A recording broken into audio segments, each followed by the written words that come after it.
Мен Калиева Жұмабике Жолдасқызы Атырау мұнай өңдеу зауытында мұнай өнімдерін өңдеу тасымалдау өндірісінде 42-ші сорғы технология станциясында машинист болып қызмет етемін. Поршневой насоспен біздер перекатчик жасаймыз.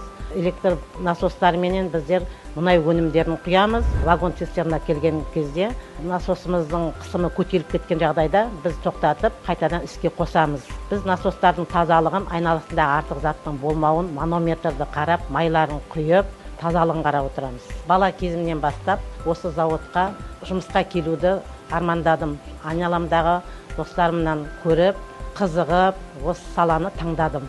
Мен осы зауытқа келгеннен бері спартакиадаларға қатысамын, үстел теннисін ойнаймын, волейбол ойнаймын.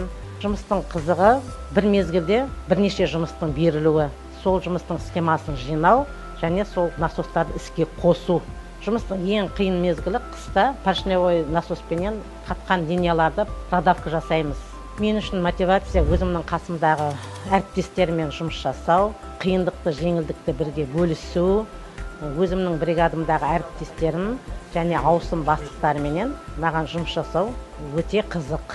Өзімізге келетін жас мамандарды қолдап, білмегендерін үйретіп, үлкен маман болып, қалыптасуға, көмектесуге дайынбыз. Отбасымен жұмысты қатар алып жүру өзім үшін қиындығы да болады. Бір сәтте, бірақ мен уақытым бәрін жұмысыма бөлем. Алдағы жоспарым өзіме берілген міндеттерді ойдағыдай орындау және осы зауыттан зейнеткерлік жасқа аман есен шығу.